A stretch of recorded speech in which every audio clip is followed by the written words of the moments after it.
Greetings out there in TV land. Happy to be here at the Corning Museum of Glass with all my awesome students. I'm going to make a little bell, and anyone who has any questions can somehow call them in, and I will respond to them. And also, hopefully, there'll be questions from the students that are here, and we can have a little conversation, as well as I'll make a bell and you guys can watch. So it's kind of a lot of different parts. I'm going to start, basically, I make them all differently. I want them all to be different. I want them all to be bells. I have an idea of how I'm going to use them, but I also use them as, just practice, because most of the steps in making a cup or a wine glass are included in this bell, along with some other ones. And the reason I like that is because it's really good practice for glass blowing, turning glass, lamp working, flame working. This is what we're doing. So I like these bells. But I don't really have a clear plan in my mind right now of like, I'm going to make the bell just like this, because I want them to be all different. And at this point, I've made not a ton of them, but maybe 50 or 60 or something. And I want to have at least 100 before I start doing anything with them. And I fear that I'll want to have at least 200 before I can actually do something that I'll like with them, but we'll see how it goes. So I'm just going to kind of like free-form little parts. I use, traditional kind of forms from cup making, Venetian cup making style. I'll be using some avolios and some little, I'm not sure if they're Maurices or whatever they are, between the avolios and the elements, and just kind of assemble a stem. The bells are designed to be hung, so it'll have a hole at the top to hang it from. Here's kind of one that I made the other day. It'll be something like this. Hole at the top, clapper at the bottom, bell in between with a handle. And yeah, so get this back on center, and then I will stretch it out. I like to just have nice shapes, nice curves, have something to play with. So this gather at the front is looking pretty good. I'll punny up to that, stretch it out. It got a little bit off center while I was bell ding-a-linging, and that's okay. I'll just get it back to decent shape. Maybe since I'm here already, I'll just do this one all by gravity without punnying and stretching. So I'm going to add a little bit more heat. This is a Carlisle CC bench burner. I'm very attached to them. I like them. They've been a big part of my life. Thank you, Carlisle bench burner.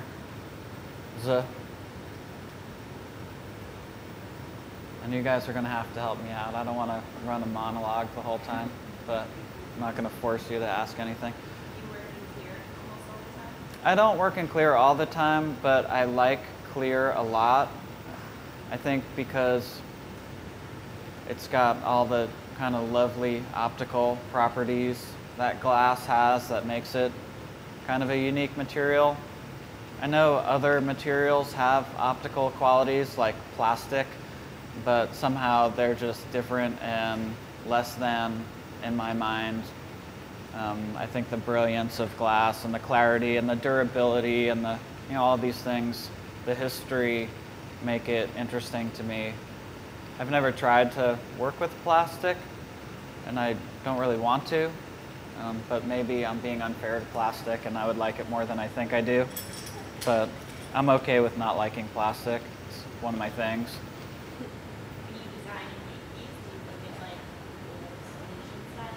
I've looked at a lot of that in my life, but I don't really look at it, like I said, these bells, I'm not trying to, I've been trying in the past few years to change my practice a little bit, to make it a little more loose, a little more free, a little less regimented, and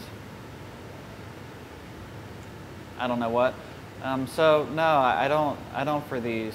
I have a good knowledge, I think, of, the history of Venetian glass. It's been really awesome. The other night at the museum, looking at all that glass was pretty special. I have some books and whatnot, but I'm not really planning right now. I'm just doing. When you first started to get into woodworking, what sort of objects did you make? I made all kinds of different objects and was taught to make all kinds of different objects. I think really what I like the most about flameworking is that you can make any object, and that's really fun. And I like, I've always kind of had a problem, I think, in my whole life. I don't know, as far as problems go, maybe this isn't really a problem, but I just get bored really quickly, and I like to try different things.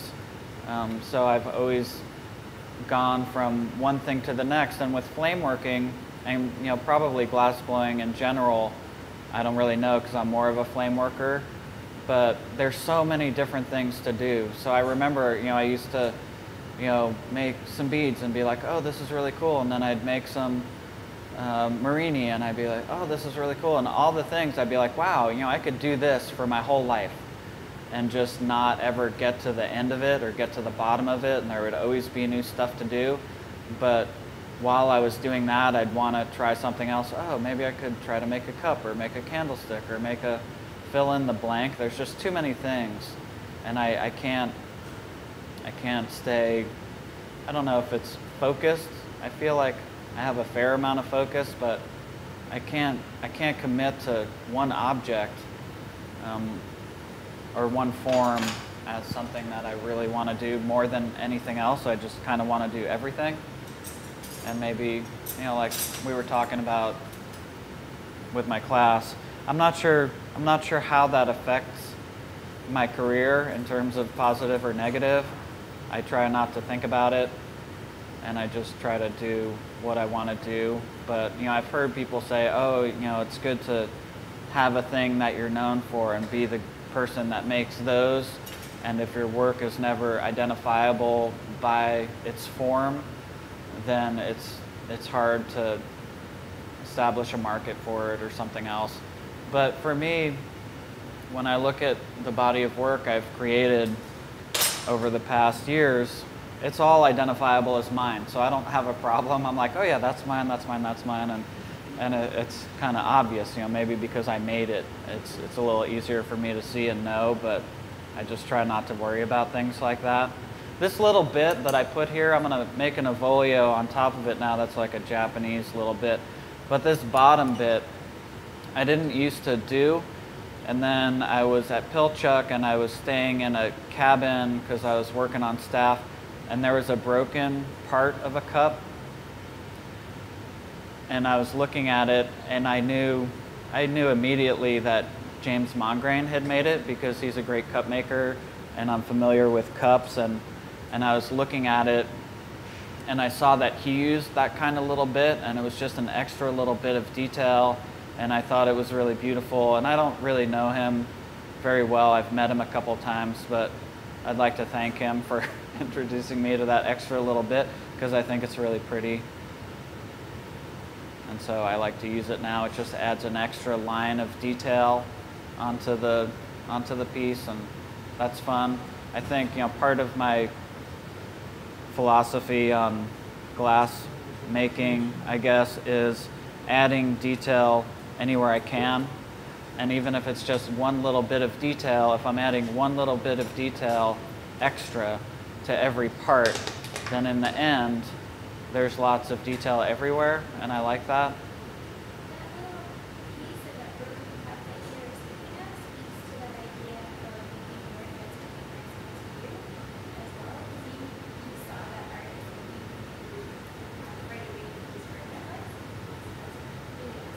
Cups are a funny thing because not that many people make them really well. I don't really consider myself among those people. I think, at my best kind of cup making days, I could sometimes make a decent cup, But so the people that consistently make excellent cups are very few and far between. And I actually had a funny thing the other day, because I've been on Instagram probably too much, but I had some pictures of cups on there, and someone had commented like, oh, I wish these are so nice. I wish cups like this were cheaper and you'd see them around more. And I was like, well, you know, it's because not very many people can make really nice cups, and that's why they're expensive and you hardly ever see them. Because if everyone could do it, they would, but it's an incredible commitment to practice to be able to, you know, work at the level of, you know, James Mongrain or Roger Paramore, Boyd Zugicki, Dante Marioni. You know, those are some of the great cup makers. There are other ones, but they're really, you know, you could probably count them certainly on your fingers and toes maybe that I know of. And I'm sure there are younger people coming up that are excellent that I don't know about, but it's really just, you know, it's a challenging practice, and it has to be a labor of love, and you have to be okay with really not doing well for a long time. And that's, I think, challenging for people. When you put the graphite metal like you did now, Yeah. in the flame, is that to warm it up a bit, or just to be close to the glass so you don't have to make the distance? Yeah, mostly it's kind of a couple things, but a lot of it is that I don't want to, you know, when I was doing that, kind of pointing out, you know, making a little pointy tip on the bottom of this little piece of glass here in my left hand, I didn't want to get the glass too hot. So if I address the flame, you know, and while I'm paddling it, the paddle is cooling the glass. So if I have a heat hot enough to overcome the cooling of the paddle, but still be able to shape the glass, a lot of times that's just too much heat and will deform the glass. So I kind of, you know, right now I'm pushing the glass in a little bit, I'm patting it in. I'm going to do that a little bit more to make it, that bit go on a little flatter. But then I kind of bounce the flame off the paddle onto the glass. So the glass is staying hot, but I'm not really addressing the flame onto the glass. So it allows me to control the heat a little bit. So you see how the flame's bouncing off the paddle and then hitting that bit of glass.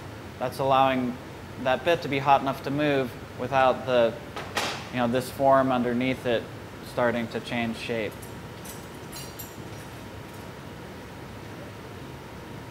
Does that make sense?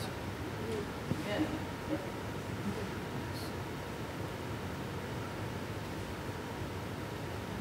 I guess while I have the mic on and I'm out in TV land or whatever, the interwebs, like to send a shout out to all my peoples, my wife, my parents, and, you know, all the people in my life, my friends, and, you know, while I'm here blowing glass, particularly, I think all of the teachers that I've had and all of the great influences of glass blowers and glass artists and artists. I really enjoy what I do and feel fortunate to be able to say that, and I want to keep doing it for a long time, and I just feel really lucky to be here, and it's been really nice to be with all you people and here at Corning, and it's just good times. You know, we're... What? You know, I was thinking about it the other day. There are just many, many, many. My first teacher was Bob Snodgrass, so I gotta thank him because he was the first flame worker I ever knew, and that introduced me to flame working. I worked with Roger Paramore for a long time, and he was the officiant at my wedding. He's always been a very close friend and a great teacher, and has taught me just a ton about flame working. Karen Willenbrink Johnson, I mentioned her yesterday, incredible glass sculptor, really awesome person. Through my experiences at Pilchuck, I've just had the opportunity to see so many really talented people work.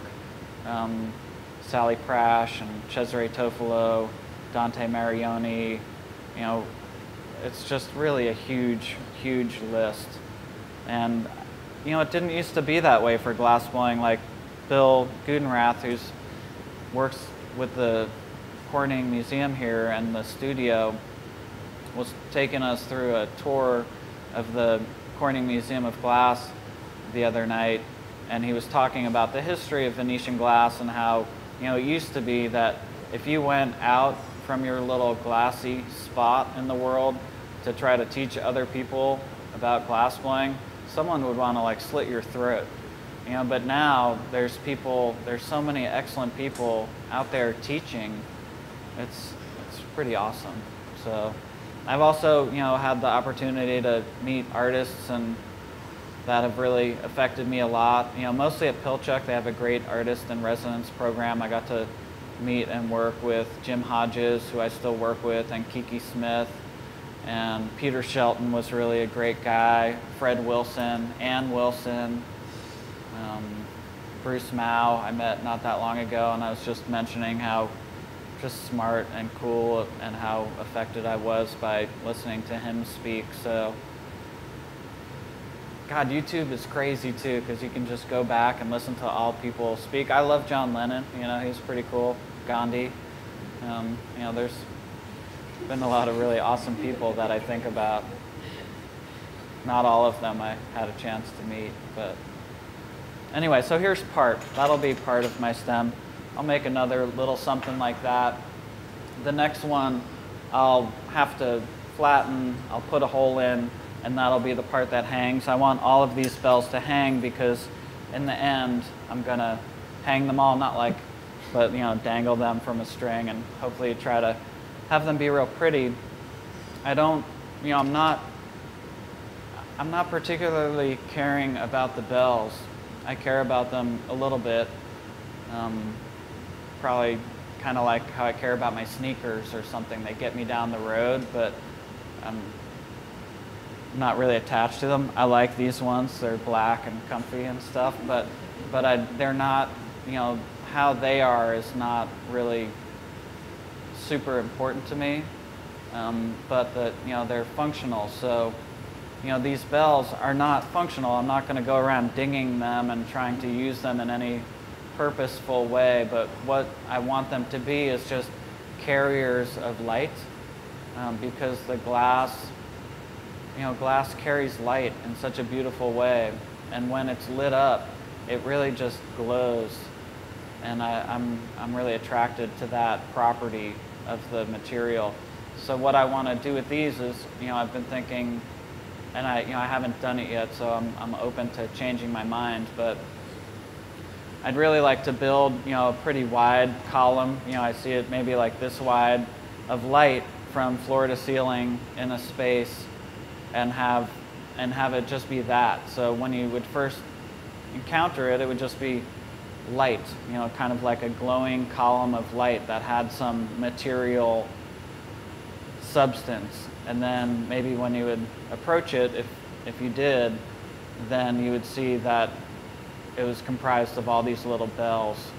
And you know, I'm not exactly sure why I like that idea, but I'm never, you know, I'm never exactly sure, or I'm often not exactly sure of why I like something, and at a certain point I have to not worry about it anymore, because it's not, you know, the whys are certainly important, you know, they're definitely important, but I never feel like I really know the answers.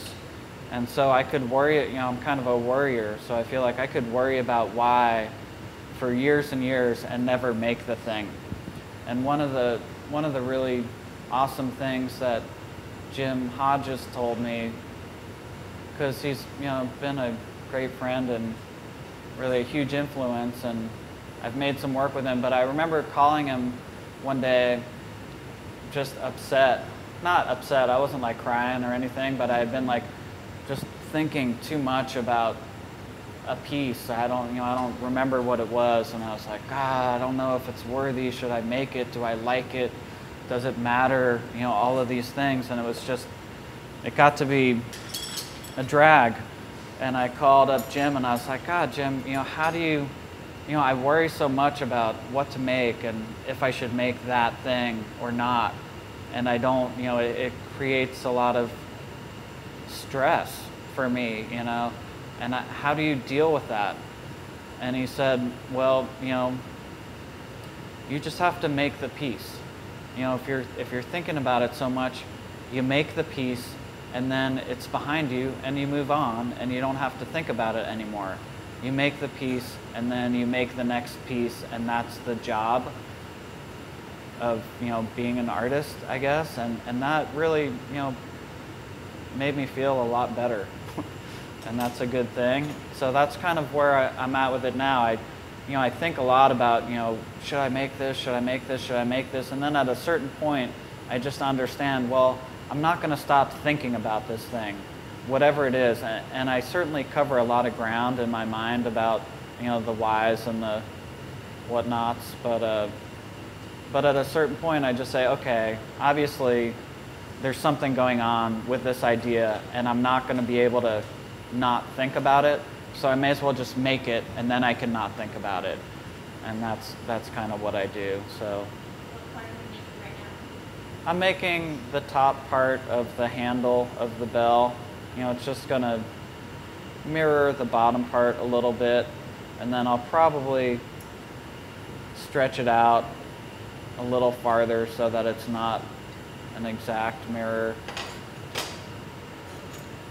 So I'm going to put the little point on this, the thank you Mongrain again, and then connect it to the other piece I just made. Then I'll probably stretch it out, flatten it, put a hole in it, put a punny on it, and then move to the next step.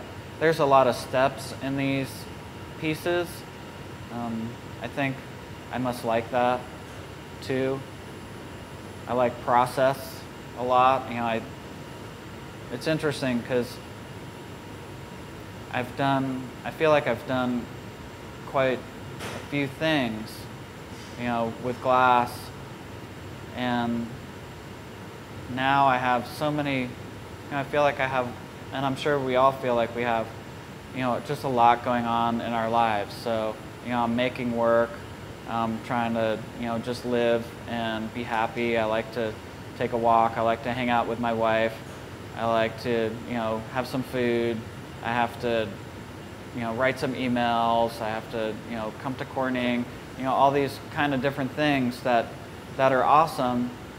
But what I love, you know, I love all of those things. But I think my favorite part about my work, it's never the piece, or it hasn't yet ever been the piece. You know, generally, I've, you know, mentioned this before, if I can finish what I'm working on and feel okay about it and go like, okay, well, it's close to what I wanted, close enough to like it. That's, you know, that's what I get. I don't fall in love. I don't think I've fallen in love with any of my work. I fall in love with other people's work, and my work is just never quite good enough. And I'm okay with that. It doesn't make me feel bad. It just, I think it's probably good because it keeps me wanting to do better and next time and make more and try to have the work be more and all of these things that are important to me. But what I'm always happy about is just the process. You know, what I'm doing right now, I'm just like trying to shape this little piece of glass. I'm sitting behind this torch.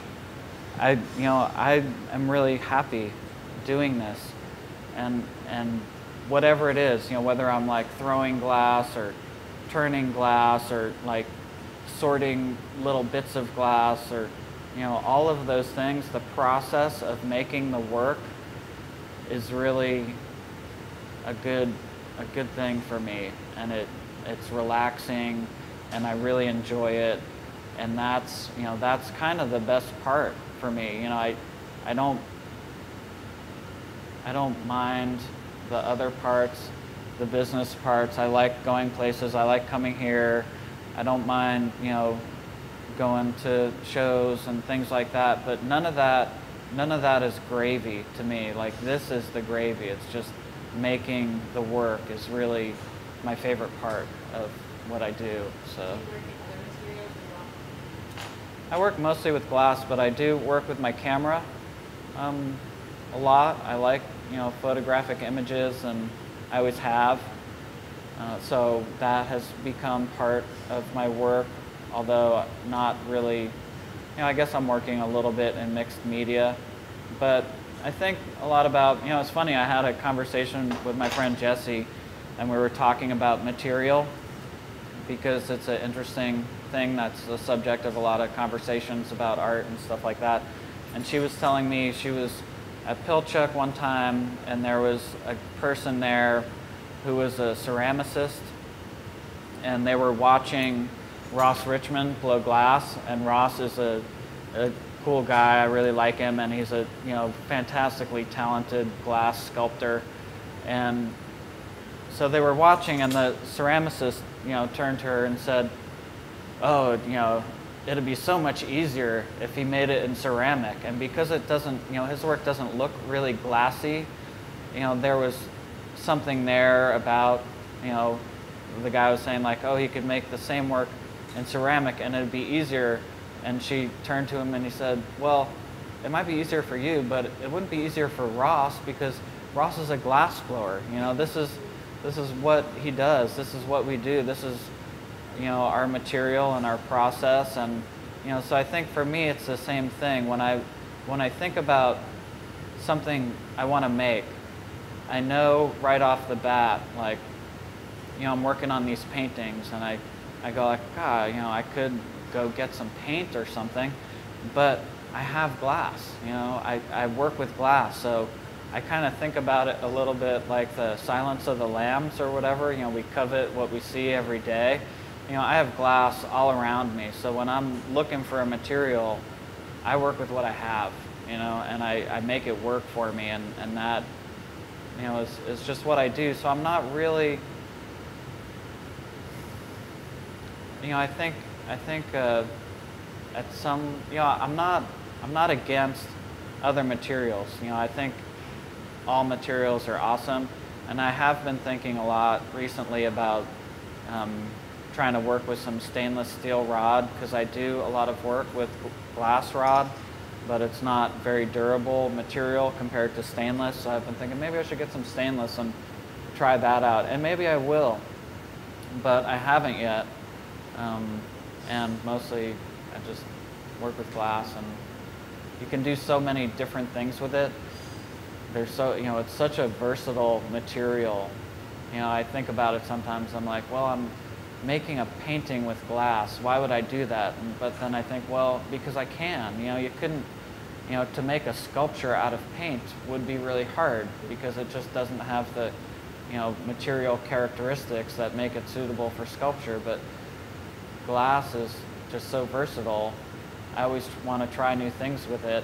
And I also don't really want to limit myself, because I know that there's so many different things to do with glass. I feel like, okay, well, I could, make a painting, and then maybe one day I would want to fuse some glass to the painting and build off of the painting in a three-dimensional way that maybe I couldn't do the same way with another material. So I just don't feel like I've explored this material, and I'm sure I never will feel like I've fully explored this material. So I'm not looking for new ones often yet. That's kind of a long answer to your question, but I hope it's good. So I'm going to flatten this bit, and then I'm going to put a hole in it. Then I'll attach a punty to the side, take it off there, and then work on the next part.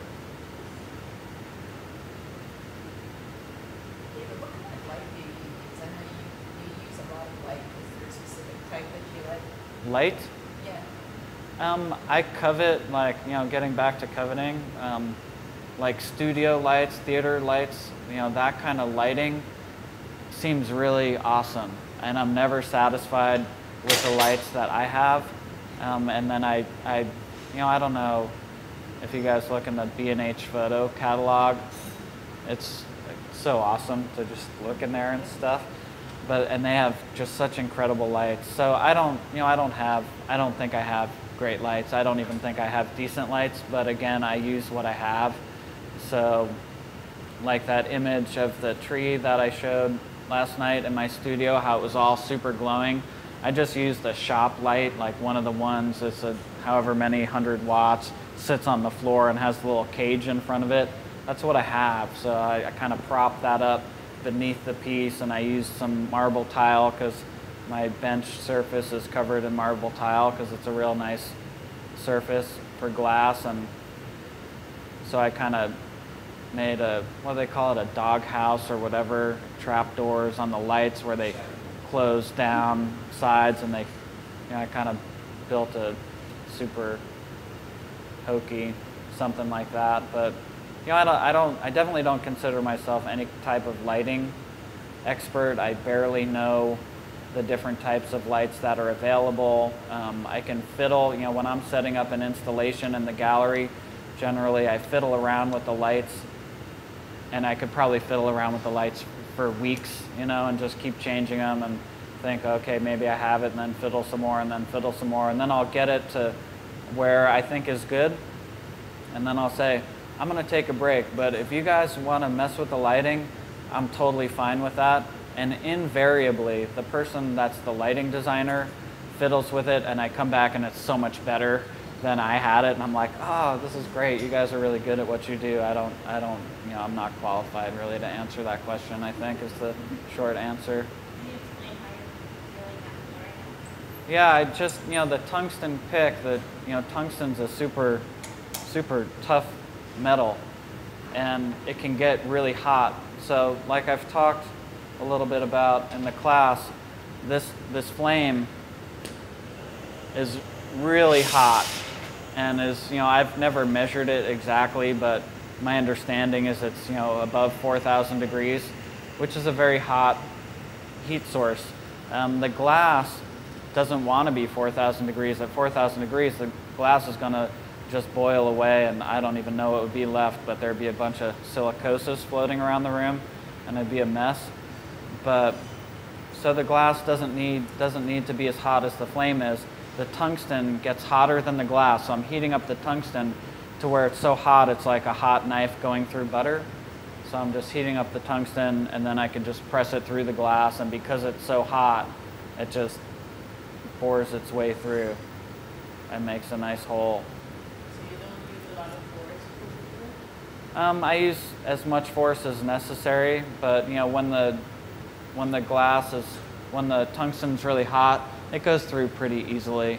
But you know, I'm definitely using some force, and I'm kind of like going halfway, and then I flip over and I go halfway the other side, because you know, these, you know, I guess this is the thinnest spot here, so this is kind of the weak point. That's, you know, maybe 5.5 millimeters of glass. So I know that I can break 5.5 millimeters of glass. I'm that strong. So I don't want to break my stem. So I'm trying to not use too much force and just use mostly the heat and the process to carry me through there.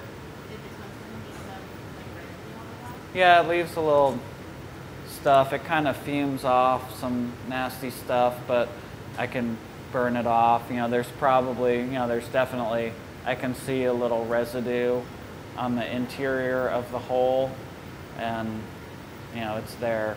But sometimes I go in if there's a lot, you know, and I will, you know, because now that we're talking about it, I can chase some of that out with a little torch by getting the flame right up on there. And sometimes I do, and sometimes I don't. There's, you know, there's always going to be kind of a track marks of process, no matter what the process is. In general, you know, it leaves marks, and those marks are okay. You know, I don't feel like I need to, you know, I want my glass to be, you know, as good as I can possibly make it all the time, but I don't feel like it needs to look like it came out of a laboratory or a spaceship or something like that. It doesn't have to be squeaky clean. I like to leave some marks of the process, or I don't mind, you know, or some kind of combination between liking and not minding.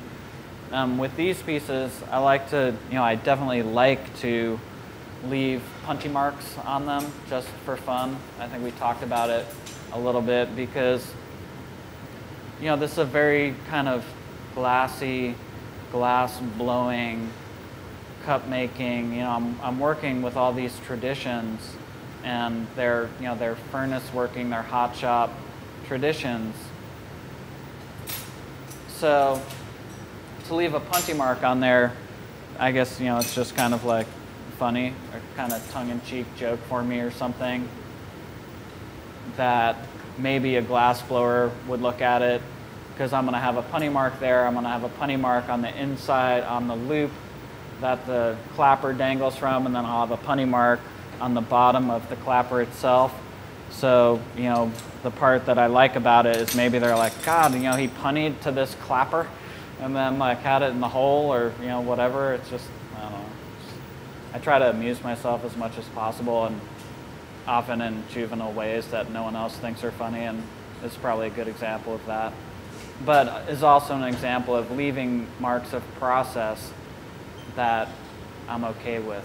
You know, I know that I could get in there and fire polish all those punny marks and it would look cleaner, but, you know, these pieces aren't going to be, you know, they're not important as individuals. They're important as elements. They're important as, you know, to me, you know, I'm using all of this process really to do nothing other than hold light. I could just use, you know, rod and stack it, bundle it, and stack it from floor to ceiling, and it would have, you know, a super dense effect and be super luminous.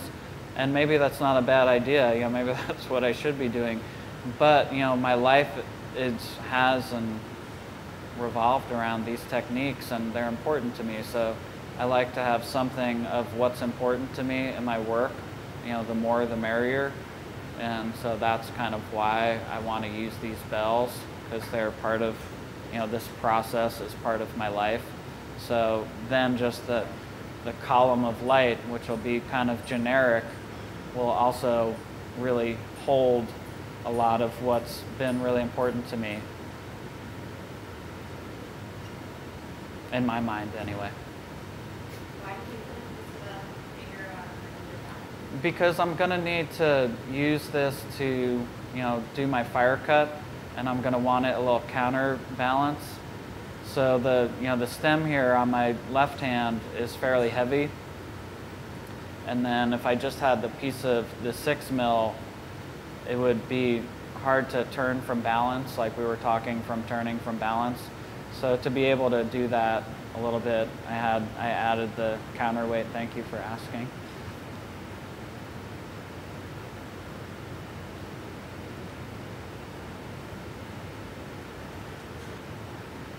So I'm going to take this handle part off of this rod, and then it will be ready to be the handle for the bell when I get to that point. The next thing I'm going to do is I'm going to make the clapper, and then I'm going to make the loop that the clapper dangles from, and then I will prep up and get ready to make the bell part. So we'll see. Hopefully I'm doing okay for time. Maybe not.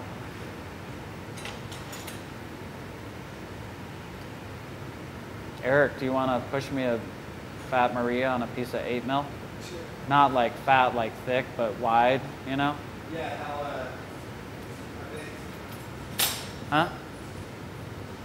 You know, maybe like a 12, you know, 12 mil, 13, you know, something like that. Not too big. Thanks.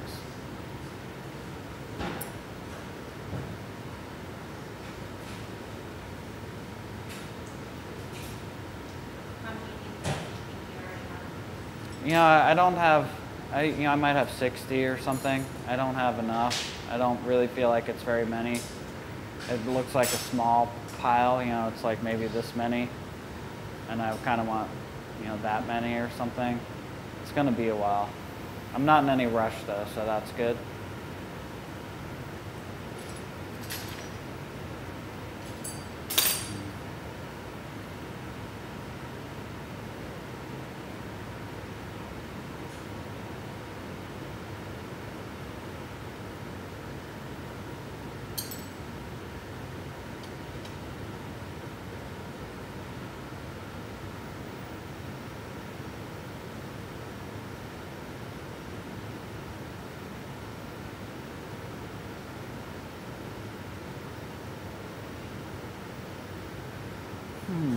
What else? Any other questions? Anything anyone wants to talk about? So you said you work mainly on Carlisle's. There any using Carlisle's over other hats? I think they all have their strengths and weaknesses. They're, most of the torches that people are using are quality products. And then I think it just depends on what you're doing with them to make one maybe a stronger choice than the other. Yeah, that's awesome. Thank you. So for me, I like the single orifice center fire of the Carlisle. Makes a really pinpoint flame, and I know I've heard people say, "Oh, my GTT makes that kind of tiny flame." I don't know. I've never, I've turned them on, and I've never seen them have a center fire that was like, for me, would be what I want. But I do really tiny things on the torch, and so for me, I think the center fire of the Carlisle is superior, and I also like being able to control the flame chemistry pretty nicely because I blow things. I like the soft, fluffy flame that it can produce, and it's what works the best for me. I think if I was doing other things, I might think about other torches, but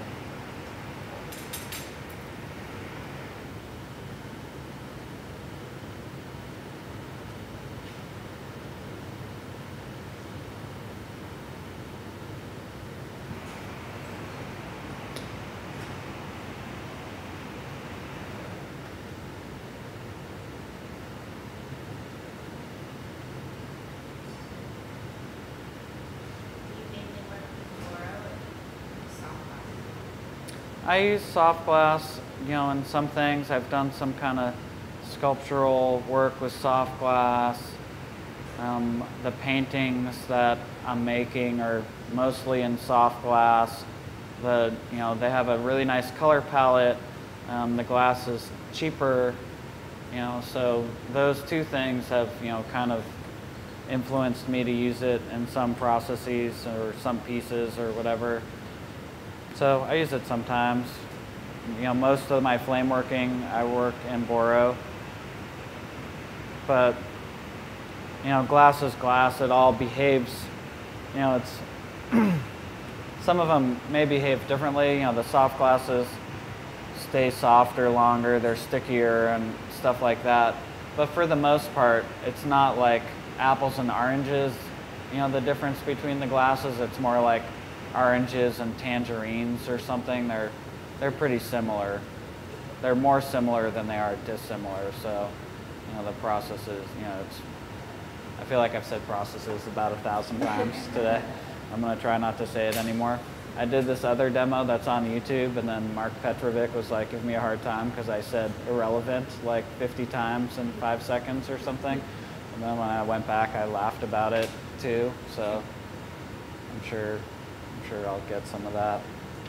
But process is important, and it's interesting to me. It's a funny thing because, I don't think process is important to the final piece. The piece is the most important thing, Roger. I truly believe, if you're out there listening. But the process is what I do. That's like my, the piece is the result, but the process is my life, and it's what I do on a day-to-day basis. So I'm really interested in it, and I think, some of the, right now I'm kind of developing a body of work that's around the process, not as a result, but like images of process. And so sometimes when I'm working, what I'm looking at in the development of the work, in building the work, I see things that are more interesting and beautiful to me than the piece I'm working on, and I'm like, well, I really like this detail, I'm interested in like details, and I'm thinking about, using that in my work as my work, but it's interesting to me. So I just wrap that glass around. It's not like, this is again one of those things that I was talking to the students about. There's some things that people are like, oh no, you can't do that, that's bad. Having undercuts is bad. and stuff like that. And I have undercuts there, and it's, I don't have a full fuse. If I did, it wouldn't look the same. And I like the way this looks, so I make it work. So what I'm doing, what I was just doing, getting the whole thing hot with that wrap on it to where everything's moving and I can see the heat everywhere showing its color. I know that everywhere's hot, and I've made 100 of these, and I know that they're fine. And I've made this wrap on hundreds and hundreds and hundreds of these other exercises that I used to use as part of my class. They will hold up. So I don't look to rules, and I don't look to what someone else thinks, and I don't look to what's written down on a paper somewhere in terms of what I can do with the glass. What I look to is the glass. And if the glass allows me to do the thing, and it doesn't crack, and it stays intact, and it's strong, and it lasts, then I say, okay, all right, glass, thank you, But I don't, I think there's a lot of rules of thumb that, maybe that's not a great term, but a lot of kind of general understandings that you can get around if you get around them the right way. For example, undercuts. If I want to have an undercut, I can have an undercut as long as I prepare it in the right way so that it doesn't break, because that's, in the end, that's what really matters. If the glass is okay with it, then it's okay. I think in a lot of things, I don't look to right and wrong. Right and wrong seem more about people's values and judgments, but I do, and it's kind of a gray area. It's fuzzy, but I think there's good and bad. So I think, if, for example, if I make something and it cracks and it can't survive, that's bad glass blowing. It's just not working, so it's not good. But it's not wrong. It's good to try anything, but if it can't survive, then it's not, no one's going to be able to see it. Not, it's never going to make it out of my studio, and it'll probably end up in the trash can. So it's just not, it's not good. But I think you can make anything work if you want to, bad enough. And I think as long as you're doing what you want and it's working for you, then it's good. So, even if someone says that's the wrong way to do it, there's a right way, there's a wrong way. No, there's ways that work, and there's ways that don't work, and there's ways that you do it, and there's ways that I do it, and they don't have to be all the same. If we can both make it work, then that's a good thing. So I got my loop. I'm going to put it on a little punty.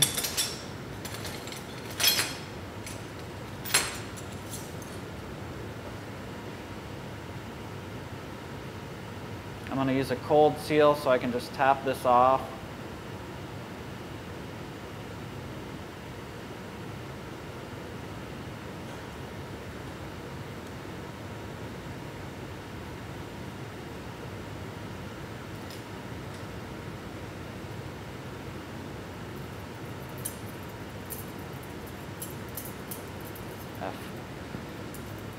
Bob taught me if you have to tap it more than 3 times, it's probably not going to tap off, and using more force might not take you in the direction you're looking for.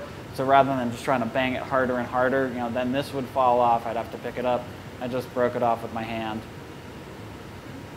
because the seal was, obviously not weak enough to just pop off the way I wanted it to, but it wasn't strong enough to resist my powers.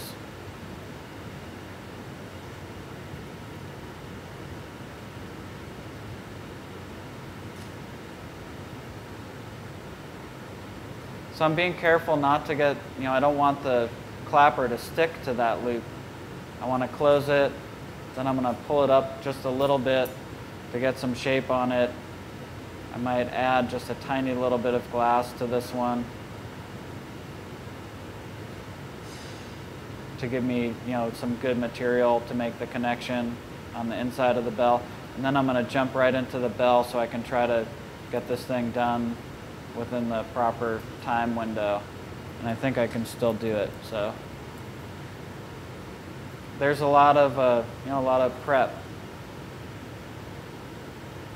making these things. But once the prep is done, then it's not so bad, the rest of it, time-wise.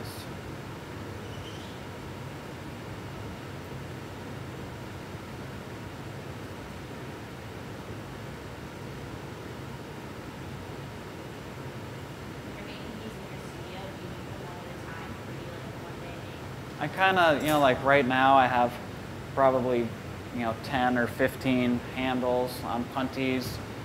So generally I make parts. I'll make a bunch of handles until I'm like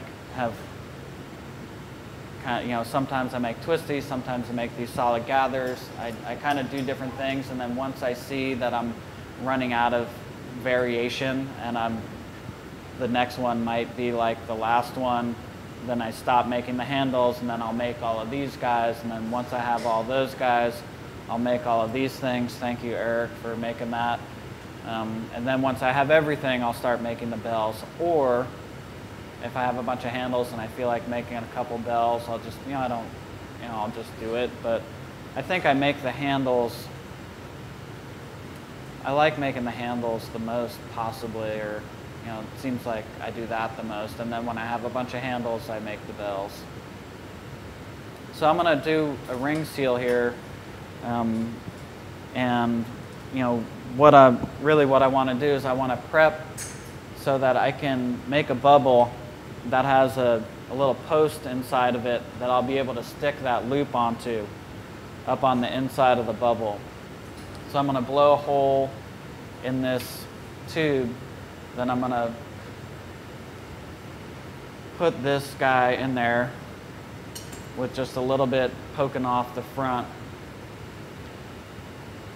And then I'll take it off, put the handle on. You'll see.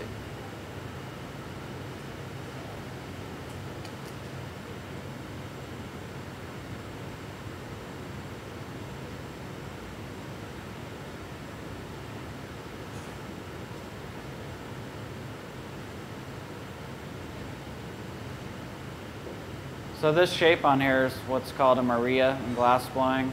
I don't know if it has a relationship to the Maurice. It's called a Maria in flameworking. Let me rephrase.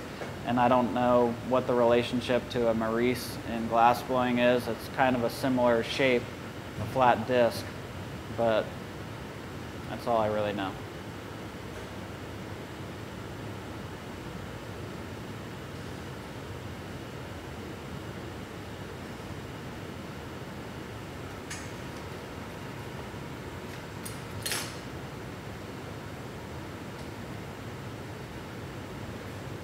I use a blowhose assembly, this thing sticking out of my face, and it lets me work on the glass and be able to see it. I can blow it when it's near the flame. I like it. Again, it's not right or wrong, but it's how I work, and I think it's a good way to work. It makes sense for a lot of things to me for what I do.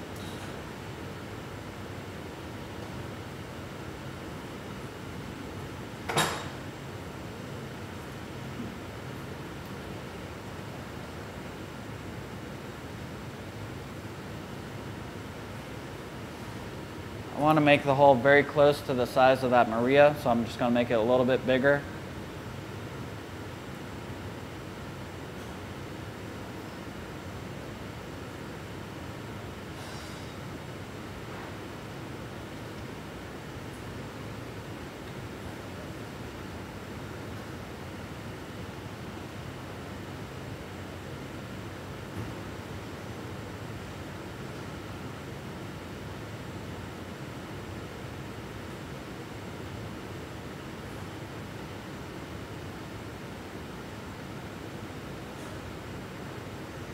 So generally, you guys know I'd probably just blow a hole in the end and let that gather back to around the side of the hole that I want.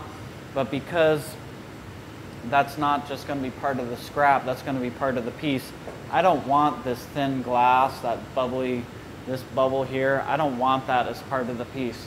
It got really hot because it was really thin. I blew it. I can see the cords in it.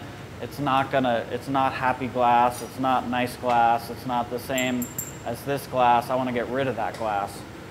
So I'm going to do a little mini fire cut and just take it off.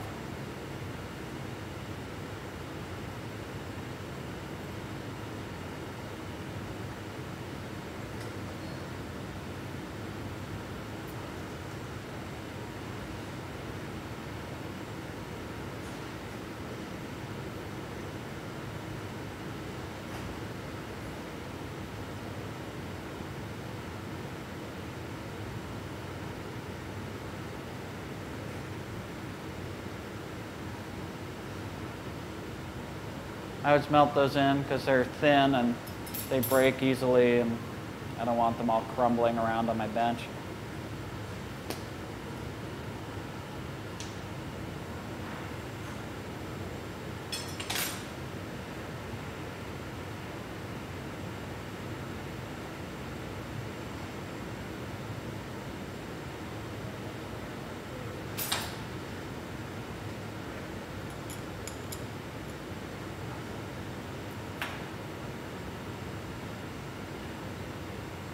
Oh shoot. Will you go, do you know how to use the GB, the digitry? No. Huh? The button that says A should say unit, right? Yeah. So press A1. Right. And then what does it say? 72? Yeah. Now E should say start. Press E1. And you should see the light go from idle to run. Thank you. This ring seal is a little bit of a strange maneuver for the glass, and I know from experience that sometimes if I just leave the glass out and let it cool in the air, it might crack, and I'd prefer if it didn't.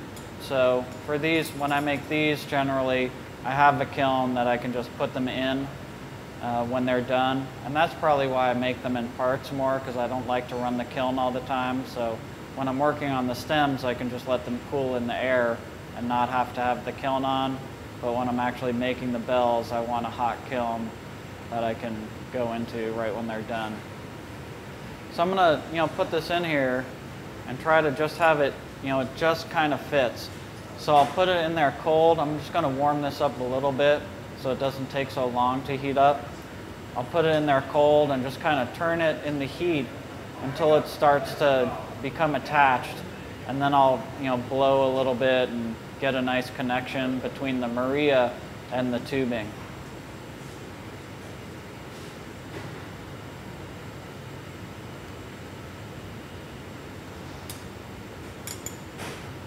Some people I've seen, do this where they'll put it in just like that and then kind of like tag a couple spots and then proceed.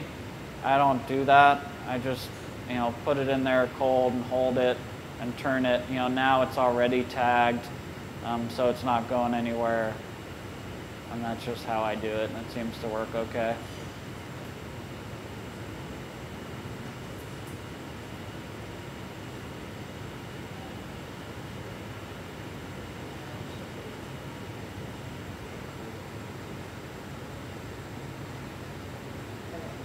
I don't want that seal to be all thick and weird. I want it melted in nicely. I'm gonna blow it out to, I'd like it to be fairly uniform with the wall thickness, but I don't want to blow it so much that it becomes part of the bell shape.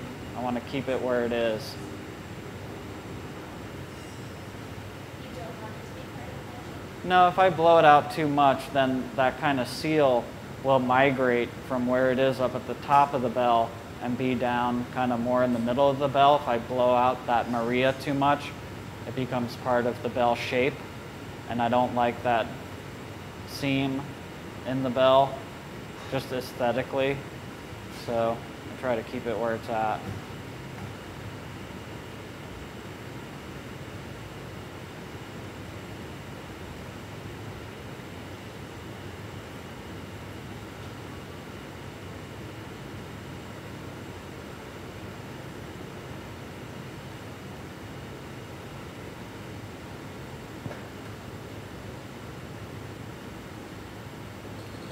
These little kilns come up so fast, they're kind of cool. They go from like 0 to 1,000 in like 10 minutes.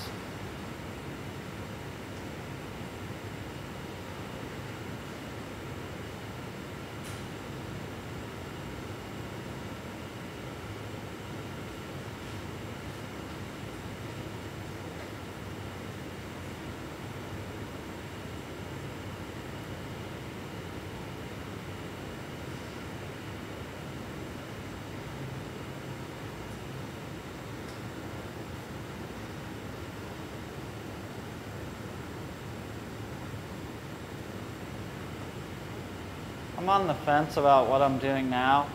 Sometimes I really like doing it, and then sometimes I feel like I shouldn't do it. I don't know exactly why, but I'm taking the puntee off. And then I'm gonna just heat, I can get a different angle on this back part and get the heat in there a little differently without having the puntee.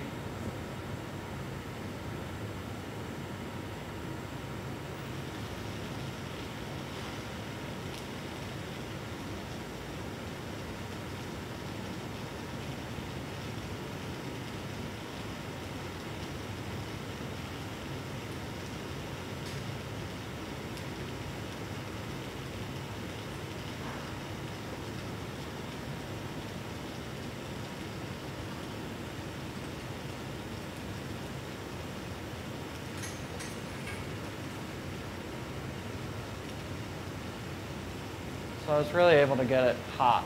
So now I feel good about that seam there. I'm going to true up my puntee point back here. It's a little bit off center, my post, and I think that's why I don't like taking the puntee off, because I lose control of that post, but I always manage to get it back where I want, and in the end I'll strip that little off center bit off anyway, so it never really becomes a problem.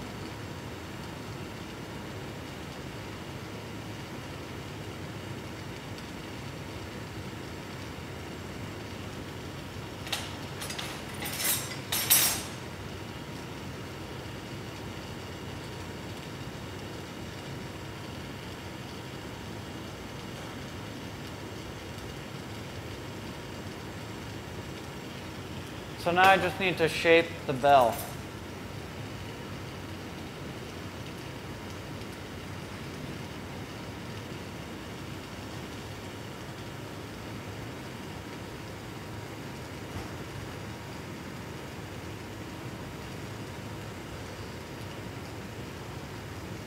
And it's very much like blowing any shape.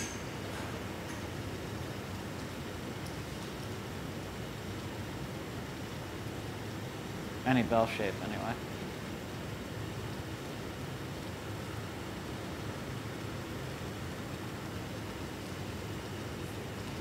Want to make sure I'm nice on axis.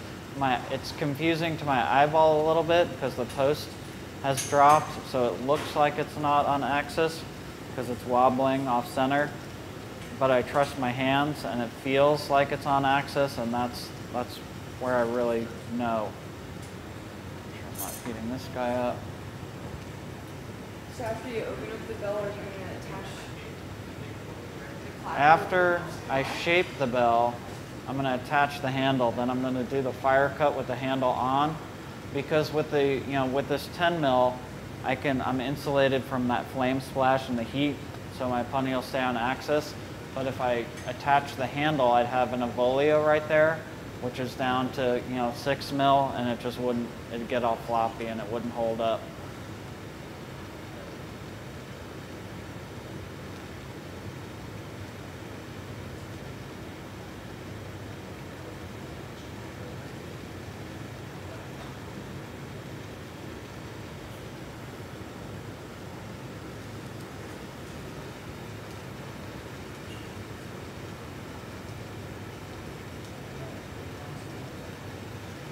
And this is the kind of soft heat that I was talking about that this torch can make that I like. It allows for a really gradual kind of heat gradient. Some of the torches, those GTT torches, people talk about the lightsaber effect. They have such a defined area from like screaming hot to ice cold that they just, they're not quite as good as making a soft heat. That doesn't make them bad. They're still awesome. They're just not as awesome for this. Are you talking and blowing at the same time? I wasn't really blowing. I was squishing a little bit. Okay.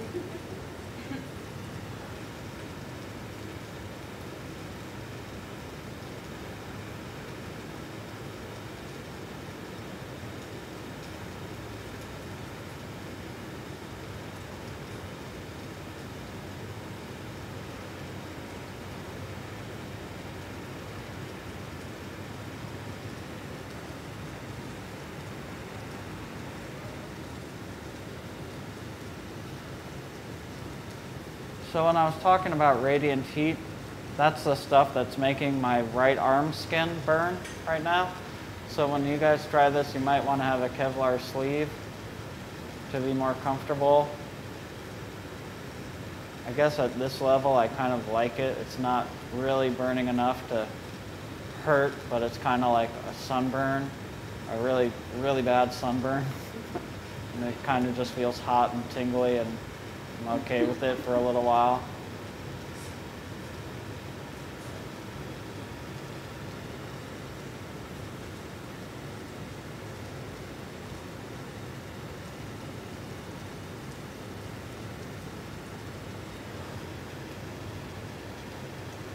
I was telling the students, all you interwebbers, I kind of work in baby steps.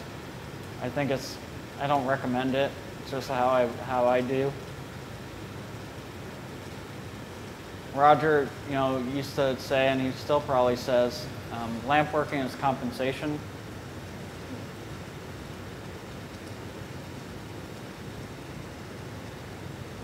And that means a lot of things, but one of my first understandings of it was, how do I compensate for the fact that my hands are nowhere as good as Roger's and still make the thing? So working in baby steps is one of the ways that I do that. And I'm actually pretty close to being done with this thing. I'm just going to shape this backside here, then I'll switch to the handle, I'll do the fire cut, and then I'll put the clapper up in there. It should all go pretty quick. Lee. I think what he's talking about to a large degree is working with heat, and how do you get the heat where you want in the material, because you're trying to put heat in the material, and the material is always cooling down. So you have to kind of work with those two physical properties of nature to get the heat where you want to get. I think that's the more sophisticated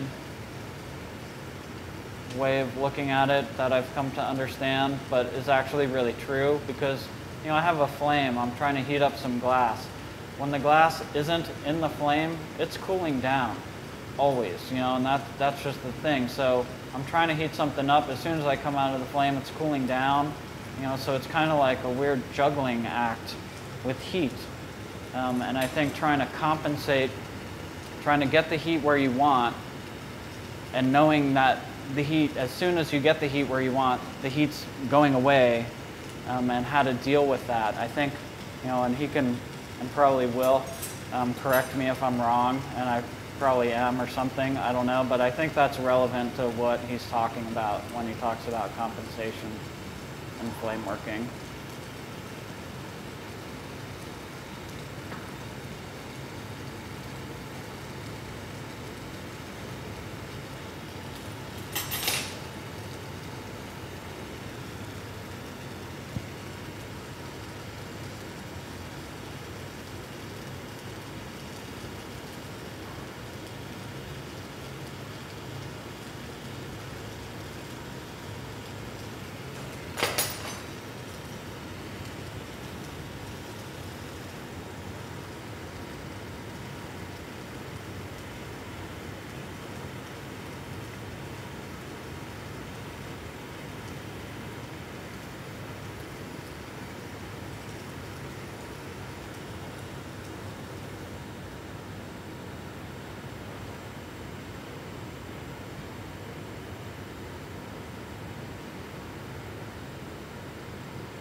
Okay, so my handle's on, that formed the bottom side of that Avolio. I'm going to do the fire cut, stick the clapper in there, and put it in the kiln, which is now to temperature. Just make sure I have my axis on properly.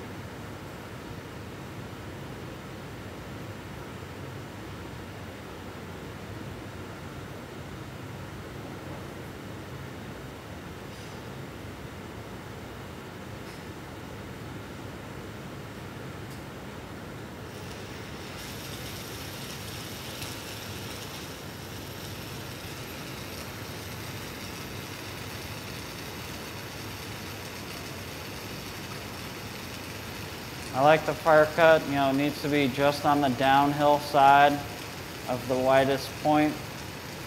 I'm gonna shape the bottom of this bell. I'm gonna try to shape the bottom of the bell without tooling it. I think it's a good enough size that I can get a little flare going.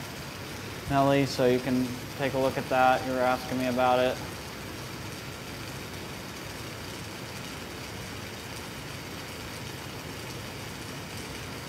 Fire cut, lots of rotations, and don't start pulling too quick.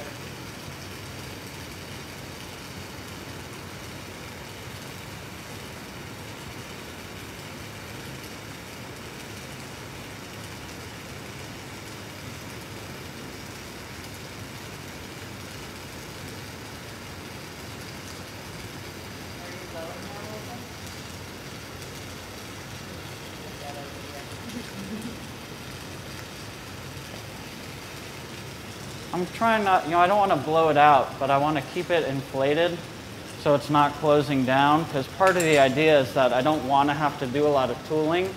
So if I can keep that opening fairly large, then I don't have to tool it back out to that size because it's already there.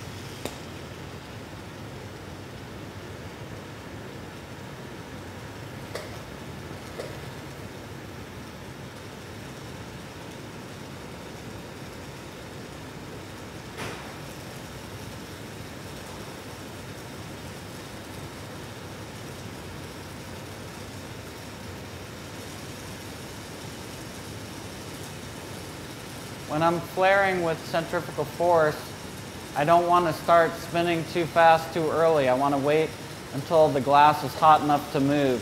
If I start spinning and it's not all hot enough to move and only parts of it move, then it's going to flare unevenly. But if I wait and have a nice heat on there and everything's ready to go, then I can just open it up to where I want it to be without having it go south. So I'm just coming up in here, I'm going to heat that little post, pull it down to make it even. Grab a little of that material. I don't have to worry right now about cracking the bell because it's nice and hot from just having flared open. Everything's good and hot up in there.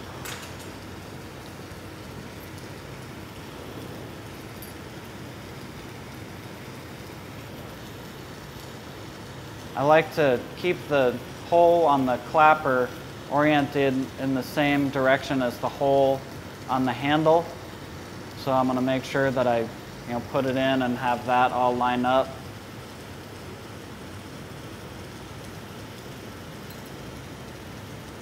I'm going to tap this off here. I don't want to tap too hard because I don't want the handle to come off. And then I'm just going to reach up in here with a little flame and smooth out the connection between the clapper assembly and the post. And I don't think it's necessary for a structural standpoint. I know that I went on and everything was nice and hot and I feel comfortable about that connection. but it's going to be ringing up in there. There's going to be vibration. There's going to be impact. But more importantly, I just want it to look pretty a little bit up in there rather than look all lumpy and weird. You know, I think I probably worry too much about pretty in my work, but I can't help it. And I never think these clapper assemblies are beautiful in there. They're always a little something, something. Could always be better, but I do like to not have it all ridgy and lumpy and weird looking. And I want to make sure that I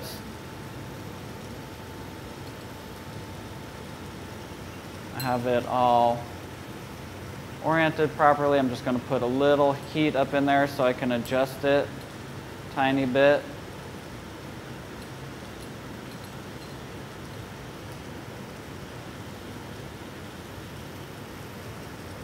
And I'm good, so I'm going to put it away. Will you hold that door open for me, please? And because the back is on a cold seal, I can just tap it off and it's done. Thank you, guys.